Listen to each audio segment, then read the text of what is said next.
Mindfulness Matters is a 3-hour online training on Talent LMS platform. It will guide you through different social emotional learning strategies that can be implemented when working with campers. This training consists of 3 separate modules. The first module focuses on behavior management, the second module focuses on self-regulation, and the third module focuses on mindfulness. By the end of Module 1, you will improve in your behavior management competency and in your ability to implement behavior management strategies with campers. By the end of Module 2, you will be able to implement proactive self-regulation strategies with campers to reduce challenging behaviors and promote positive interaction amongst everyone at camp. By the end of Module 3, you will be able to implement mindfulness strategies with campers. Module 1 delves into behavior management, featuring activities which involve the ABC method and visual schedule making. Module 2 focuses on enhancing awareness of self-regulation techniques. Throughout the module, you will be prompted to complete activities related to self-regulation, which you can implement with campers throughout the summer camp program. Module 3 explores mindfulness techniques. Throughout the module, you will be prompted to complete 2 activities, including mindful pebbles and calm down jars. A 10-question quiz will appear at the beginning and end of each module to test your understanding and track your progress. If you need to pause the video at any point during each module of training, please raise your hand and let your program director know. We hope you enjoy the content we've created for you, as it will improve your ability to best serve your campers this summer. Let's get started.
Welcome to Module 1, Mastering Behavior, Effective Techniques for a Positive Camp Experience.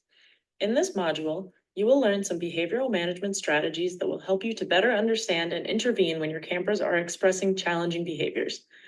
Our objectives for this module are to understand the importance of behavior management for managing emotions and behaviors, learn strategies to help campers develop behavior management skills, and apply behavior management techniques in a camp setting to help campers manage emotional distress and stay engaged. Let's make sure we understand some vocab words before we continue. Throughout this module, we will be referencing challenging behaviors or simply behaviors. This can include things like tantrums, kicking, aggressive language, disrupting camp activities, and running away. These behaviors can be dangerous not only for the camper, but also for their peers and others around them. They may also make it difficult to maintain order and stay on task. A lot of things can cause these behaviors, and it can be very difficult to fully anticipate them, but through this training, you will become more skilled at managing them. If you have been a camp counselor before, you can likely remember a certain challenging camper or two that made it difficult for you to focus on your other campers. This past experience will help you during this module. Keep those campers in mind while moving through this module and try to imagine whether they may have benefited from some of these strategies. If you are a new counselor, don't worry. We will put these concepts into practice in a few different ways so that everyone can imagine how and when they might be useful. We will also use the word trigger throughout this module. A trigger is the thing that causes a child to do the challenging behaviors we mentioned before. Common triggers are loud noises, stressful situations, or even boredom. Being aware of these triggers can help us to anticipate when a person may start acting out. Behavior management is the skill you will be learning during this next module. Behavior management strategies are anything that can be used to prevent a behavior before it begins or stop a behavior after it is already happening. There are a lot of different ways to do this, and it is important to learn what works best for your situation and the campers that you are in charge of. Behavior management can include avoiding triggers, identifying early signs of a behavior before it has reached full strength, or intervening when behaviors are fully underway. One common behavior management strategy is positive reinforcement. For many of us, it feels obvious to punish a child when they do something wrong, but one problem with this strategy is that it does not always make it clear what a child should be doing instead. Punishing a child may also result in that child feeling scared, stressed, or embarrassed, none of which make them want to do better. Positive reinforcement focuses on rewarding the child when they are doing the right thing, rather than punishing them for doing the wrong thing. This makes a child feel more secure and cared for, and clarifies what behaviors are more preferable. For example, if you have a camper who is often restless and kicks, you may say, "Great job sitting still," when you notice them doing so. Now that we understand some of the basic concepts of behavior management, let's learn some specific strategies that may help you with your campers.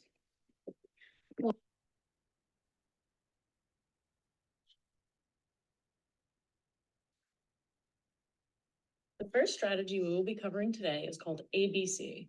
In this strategy, each letter stands for something. The A means antecedent, the B means behavior, and the C means consequence. This initialism aims to help adults understand what exactly is happening when a challenging behavior occurs.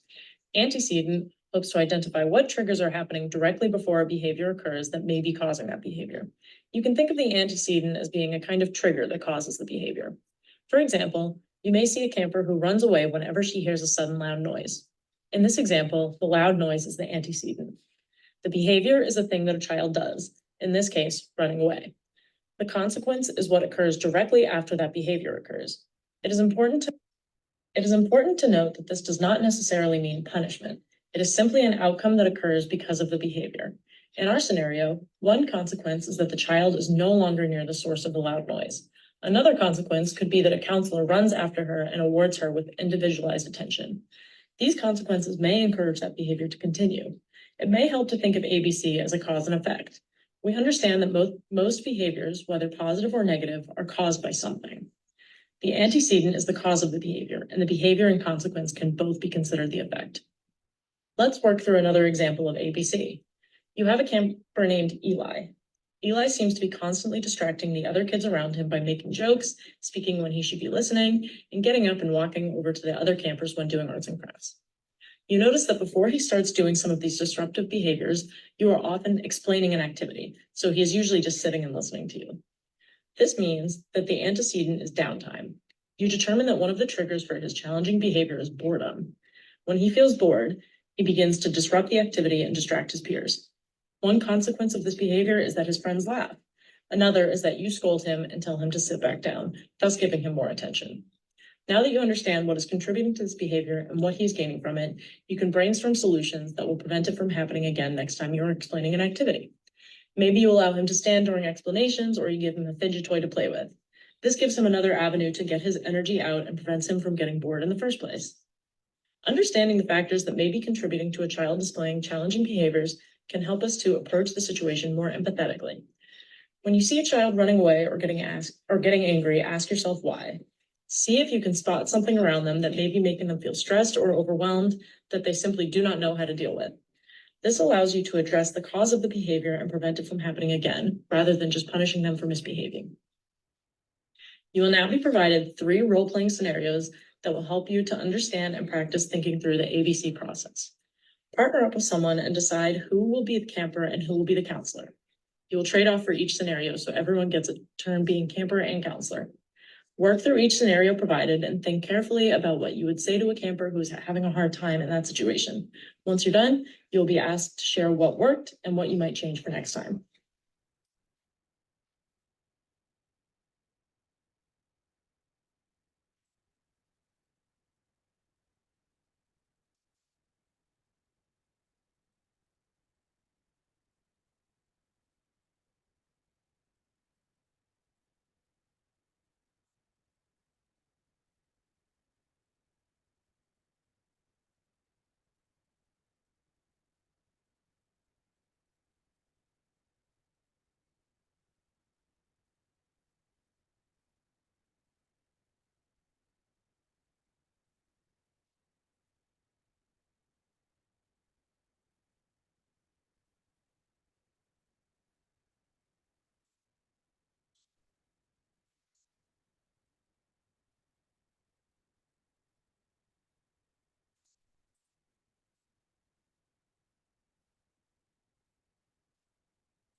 Another strategy for preventing behaviors is having a clear schedule that is available to campers throughout the day.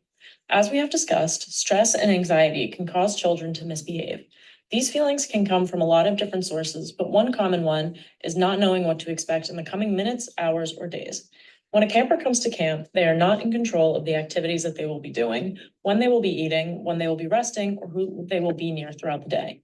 This can be very stressful and uncomfortable, especially if it is their first time coming to camp at this location. You can help make this a bit easier for campers by having a visual schedule with you and allowing them to check it throughout the day. A visual schedule is different from a regular schedule in that it has pictures and colors on it that make it easier to understand at a glance. The pictures also make it more accessible to the campers who haven't mastered reading yet. If you have a camper that has a particularly hard time with their new routine, you could even help them make a visual schedule of their own during craft time. This will encourage them to actively think about what each activity looks like, reducing some of the stress that comes with uncertainty. Some people are able to easily slip from one activity to another, but others need a little more time to prepare to change gears. Letting kids know what to expect from the day ahead can help them to prepare for each activity, making the transitions easier. Let's work through an example of a child that might benefit from a visual schedule. Your camper, Annie, is 7 years old, and this is her first time at camp. During most of the first morning, she is quiet and shy. At lunch, you ask her what's wrong, and she begins to cry and say things about what she usually does at home and that she doesn't feel like doing the activities that the camp is making her do. You decide that she may be missing her usual routine, which is usually at home with her family or at school, both environments that are very different from camp. You show her the visual schedule that you made at the beginning of the summer, complete with an image of scrambled eggs to represent breakfast, a soccer ball to show sports time, and a paintbrush symbolizing arts and craft time. Throughout the rest of the afternoon, she continues to ask you to see the schedule again so that she can remember what you will be doing next.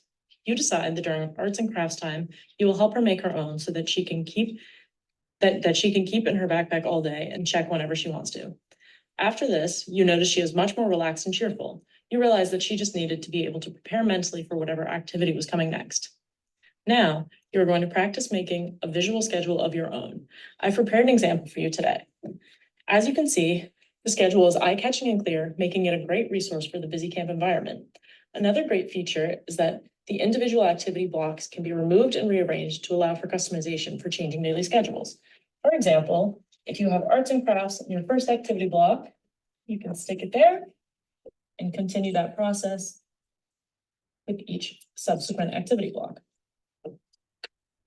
This will allow campers to identify what's coming next and be prepared for the day ahead of them.